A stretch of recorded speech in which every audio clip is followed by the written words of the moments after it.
so much of the funnel, I mean, we're going to talk about the funnel again, but you think about that consideration stage, and if you can have people spend this time learning about your product, that's a really great signal.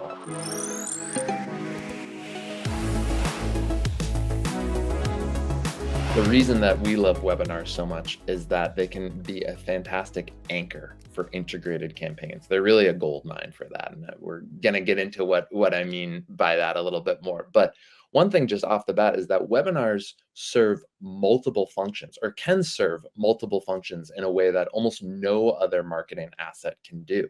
I'd love to dive into that, in a couple different ways from a few different angles. But if we just think about our buyers for a second, webinars are a mechanism to do two things that I think every marketer should be trying to do: show your product's success and show your product in action. A webinar can do that in a way that I really can't think of another marketing asset that can do that as well. You think about, from the product success side, showing use cases, showing benefits. As a bonus, if you can ever get a customer of yours to join a webinar, be a guest, that's incredible social proof. That's a way for them to come on and validate your product, verify the information that's being shared, be seen as a trusted source. We've done that at Aimtel a number of times with clients, and it works incredibly well. And then on the other side, as you were mentioning, Janet, showing demos, that's a way to show your product in action. And if you can show it in the space where it's being used, how it's being used, how it's driving success, that's just, again, an incredible thing that really can't be done in any other way. So that's just off the top some reasons why I think webinars work really well. Let's again get into the funnel. And Dylan, I want to bring it back to you to talk awareness. We talk about webinars driving thought leadership. Would love to just hear a little bit from you about how you think about webinars at the top of the funnel and what they can do.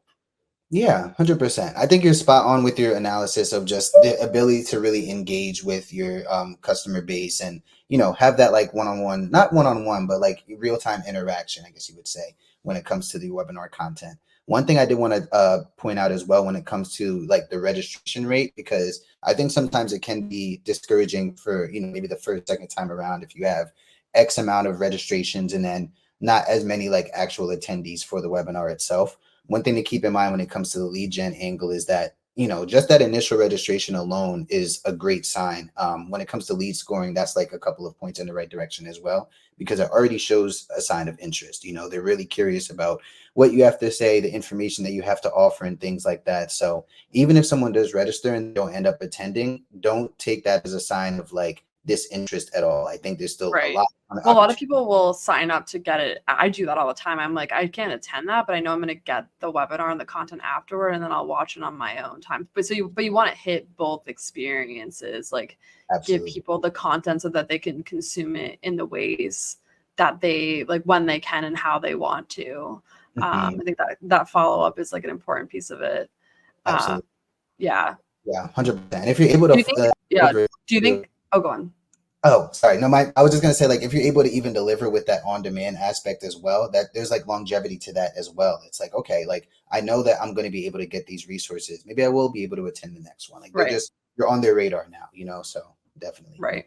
Mm-hmm. Exactly. Yeah. And I think also it kind of, what's interesting to hear about this is like the average duration of a webinar engagement is 53 minutes. One, that's a long time. Like I think that is a cool, like debunks a little bit, especially because there's like obviously a younger generation, like our generation and younger are the decision makers of organizations. Like they're moving up in their career and their ranks. But it doesn't mean just because like the TikTok generation is entering the workforce that they don't want longer form content. I think that's what's kind of cool. It's like, actually, like you should create that content too, but there's still value in creating this longer form webinar content, these types of videos. And then we'll talk about like how you can kind of repurpose that in a bunch of different ways. Yes. Awesome. So I guess back to the question a little bit of like, I'll bring us back because I kind of put us on a tangent as I do. But let's bring it back to that funnel of like that awareness stage, Dylan, of just like using this as a mechanism for thought leadership. And we found another kind of report and stat that was really interesting. I'll pull it up here. Mhm. So this is a B2B thought leadership impact study by Edelman and LinkedIn.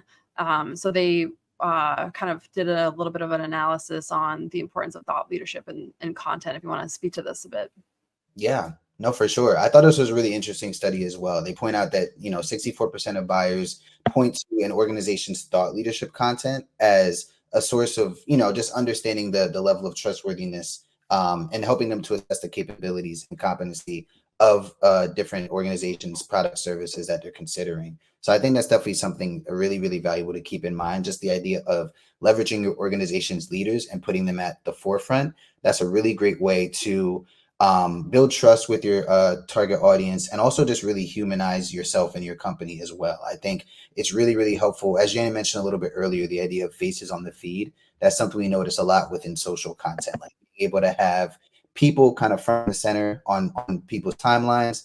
That has a lot more stopping power than just like, a nice polished graphic, or, a nice mock-up of something. Just being able to really have that like one-on-one connection, making eye contact with your audience and things through video has proven to be very, very valuable, as we can see with this study as well. Even on the other side here, the idea of buyers saying that thought leadership is an important like proof point to show that an organization genuinely understands, can solve your specific business challenges. I think that's really important to keep in mind as well. Just being able to put your organization's leaders front and center and have them explain exactly, what their value prop is, and how they can help their audience. I think that does wonders for just being able to earn that trust and credibility with your audience.